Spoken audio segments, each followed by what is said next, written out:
मित्रांनो, ठरलं तर मग या मालिकेच्या आजच्या भागामध्ये पूर्णाजी या म्हणतात की अशी येतेस आणि अशी निघतेस, तेव्हा जावं तर लागेल ना आता घरी, असं प्रतिमा म्हणते.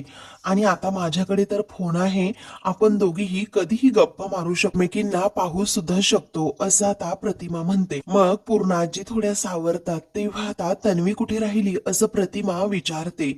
तेवढ्यातच आता पूर्णाजी या अस्मिताला आवाज देतात या, आणि अस्मिता या दोघीही बाहेर येतात आणि विचारतात काय झालं. तेव्हा प्रतिमा म्हणतीये की निघायचंय, असं आता पूर्णाजी म्हणतात. तेवढ्यातच सायली देखील तेथे येते आणि म्हणते निघालात प्रतिमा आत्या. मग आता ती म्हणते हो. मग सायली म्हणते मी यांना बोलवते हा. तेव्हा प्रतिमा म्हणते नको बोलवू. अगं, अर्जुन कामात असेल ना, त्याला करू देत काम, त्याला फक्त सांग की आम्ही गेलो म्हणून. तेव्हा ठीक आहे असं सायली म्हणते.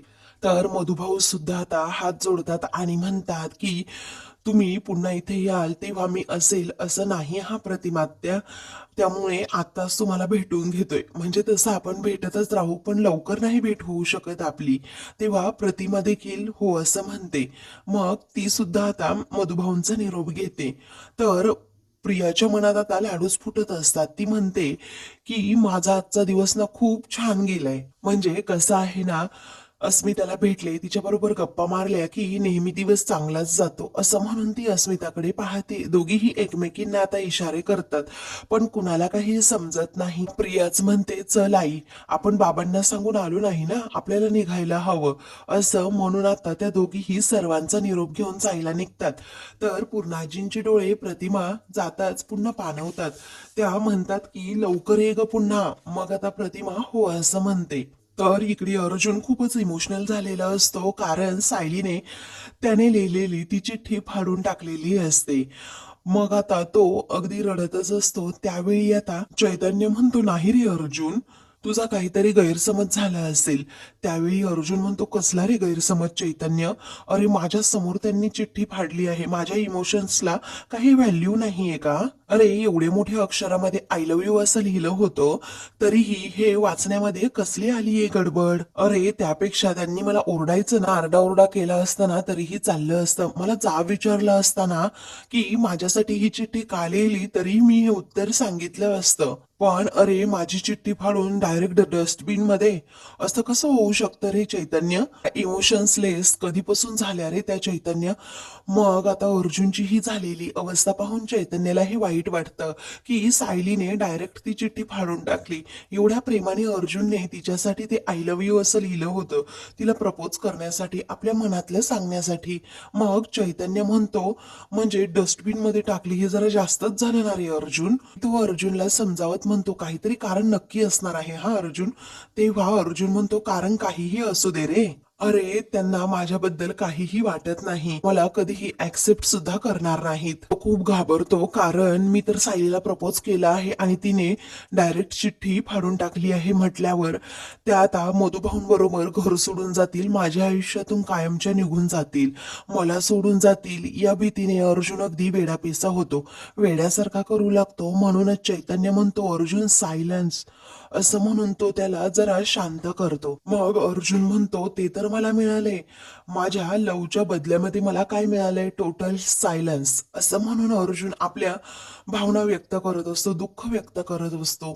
तेव्हा आता चैतन्य पुढे त्याला समजावतो अर्जुन तू जर शांत बसला ना, तर मला काहीतरी विचार करता येईल, मला तुझी मदत करता येईल, फक्त तू जरा शांत राहा. मग आता तुझे तर डायलॉग हे पाठच झाले आहे की मला जरा विचार करू दे, तू जरा शांत राहा अर्जुन. पण ना चैतन्य तुला सांगू काय, त्याचा काहीही उपयोग होत नाही, असं म्हणून अर्जुन आता भडकतो. त्या चैतन्य रागातच म्हणतो इथून पुढे एक चकार शब्द सुद्धा बोलायचा नाहीस हा, तू इथे थांबायचं, एकदम शांत बसायचं, असं म्हणून तो जायला निघतो. तेव्हा अर्जुन विचारतो काय रे तू कुठे चाललास, तू पण चाललास का आता, जा तू पण जा, असं म्हणून अर्जुन भडकतो. दुसरीकडे प्रिया आता घरी येते. प्रतिमा देखील तिच्या बरोबर असते. रविराज तेथे पेपर वाचत बसलेला असतो. तेव्हा प्रिया आता जाते, रविराजला मिठी मारते आणि म्हणते बाबा, मी ना सकाळपासून आज तुम्हाला पाहिलंच नाही, खूप मिस केलं. त्यावेळी आता रविराज म्हणतो असं आहे का, घरातल्या घरात कुणी कुणाला असं मिस करतं का? ती म्हणते तसं नाही बाबा, पण खूप वेळ झाला ना, तुमची सवय लागलीये मला. ती आता नेहमीपेक्षा खूपच खुश असते. त्यावेळी आता रविराज संशयाने तिच्याकडे पाहू लागतो. नक्की काहीतरी गडबड करून आली असेल ही, असं त्याच्या एका क्षणी मनात येतं. त्यानंतर ती आता म्हणते, बाबा मला खूप थकायला झाले, बरं मी जाऊ का आता रूम मध्ये? मग आता रविराज म्हणतो, हो जा की. तेव्हा आता प्रतिमाकडे पाहत रविराज लगेच तिच्या जवळ जातो आणि विचारतो, काय ग प्रतिमा, असं घरातल्या घरात कुणी कुणाला मिस करतं का, हे मला सांग बरं तू. आणि ही अशी आज का वागतीये बरं, मला तर वेगळंच काहीतरी वाटतंय.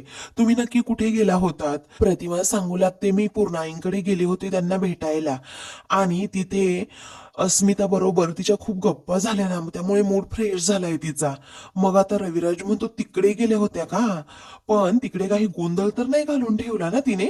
हा, प्रतिमा म्हणते, नाही, अगदी व्यवस्थित वागली ती तिकडे आणि त्यामुळेच तिचा मूड चांगला झालाय. अहो, इथून निघताना मला जरा तिथे काही गोळ घालेल की काय याची भीतीच वाटत होती, परंतु तिने तसं काहीच केलं नाही. ही खरंच ती स्वतःला बदलण्याचा खूप प्रयत्न करते. तेव्हा रविराज म्हणतो, बरं ठीक आहे, संध्याकाळी तुझी सायकॅस्ट्रिक्सची अपॉइंटमेंट आहे, त्यामुळे तुला माझ्याबरोबर यावं लागेल. लक्षात आहे ना तुझ्या प्रतिमा?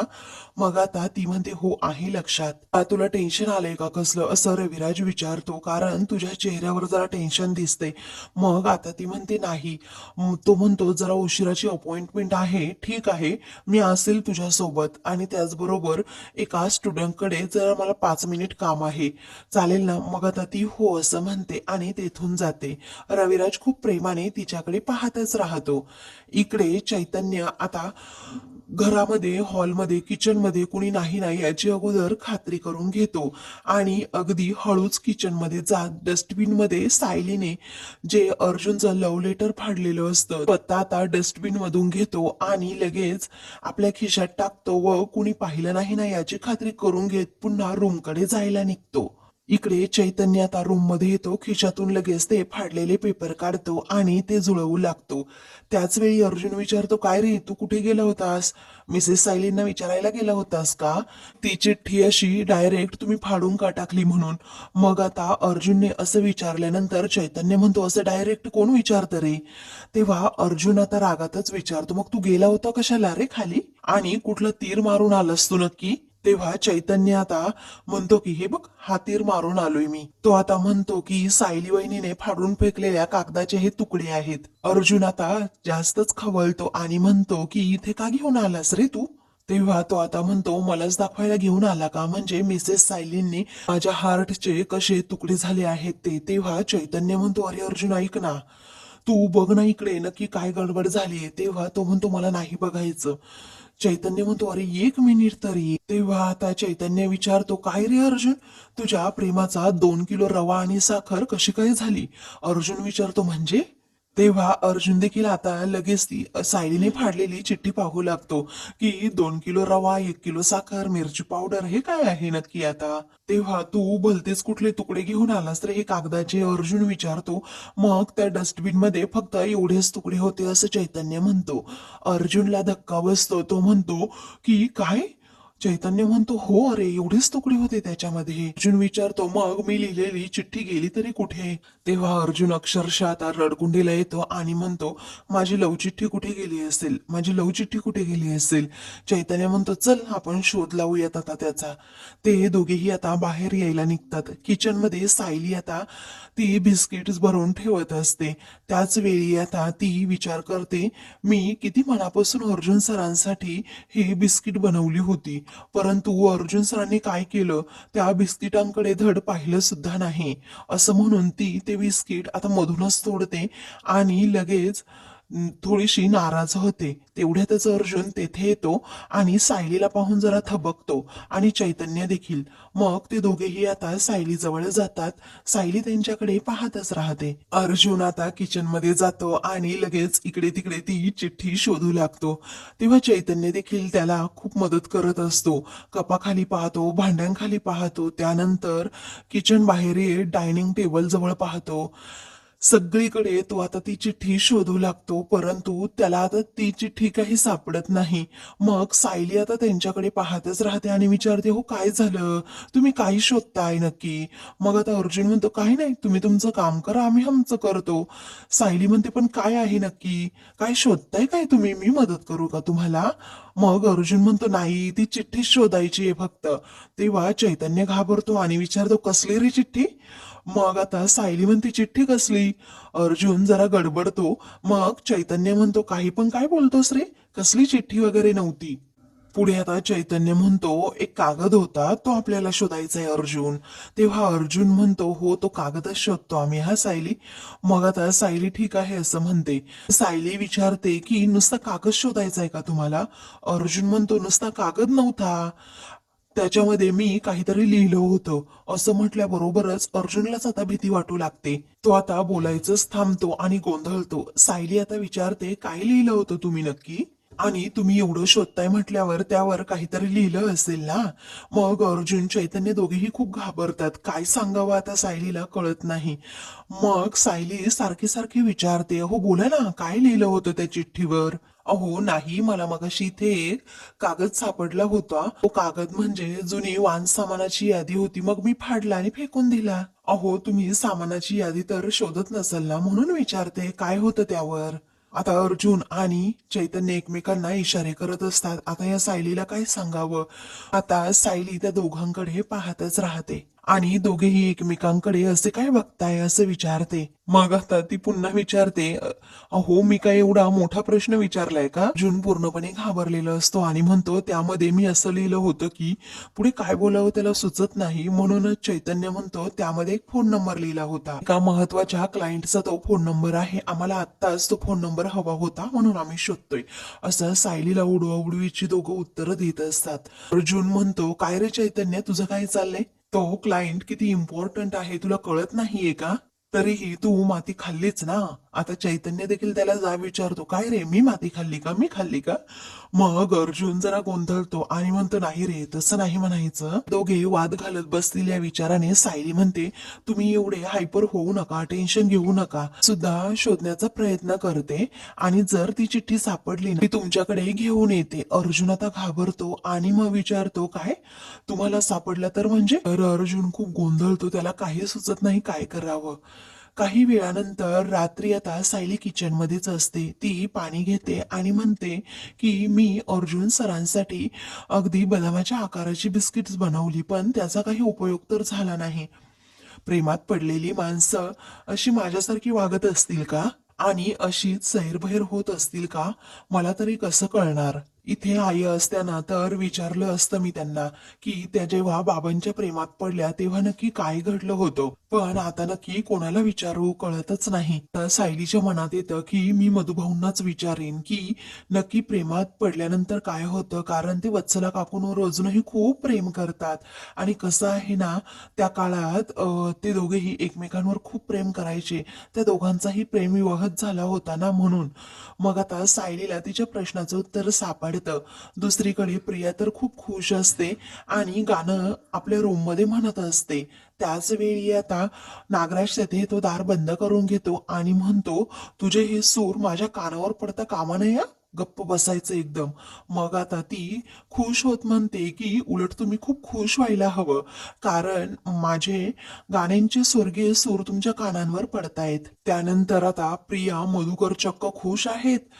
नाही एरवी तर मी पाहतो ना कसे तोंड पडलेलं असतं, आणि आज कुठे झेंडे गाडून आलात असं नागराज तिला विचारतो. ती आता म्हणते मी झेंडेच गाडून आले आहेत. नागराज म्हणतो सांग पटकन की उद्या मी पेपरमध्येच वाचायचंय सगळं.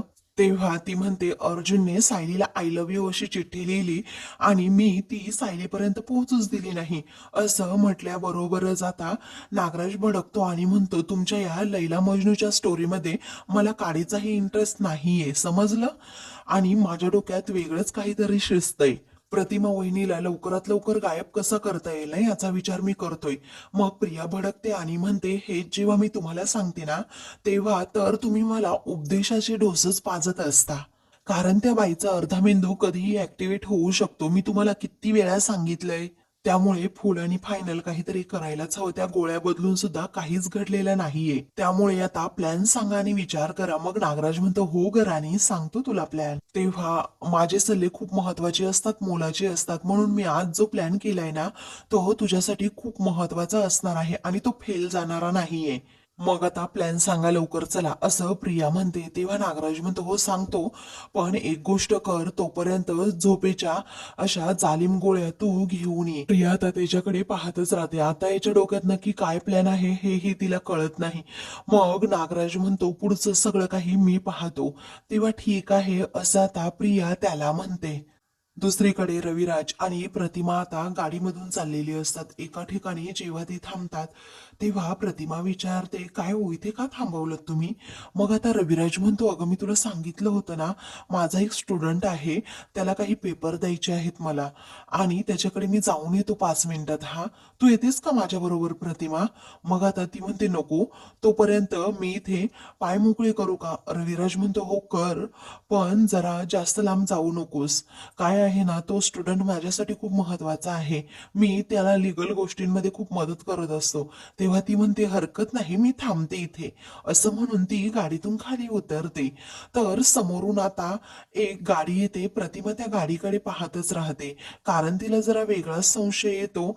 मग गाडीमधून खाली आता महिपत उतरत असतो. तेव्हा जेव्हा महिपत तो उतरतो त्यावेळी प्रतिमाला प्रचंड धक्का बसतो. तिला तिचा जरा भूतकाळ आठवू लागतो.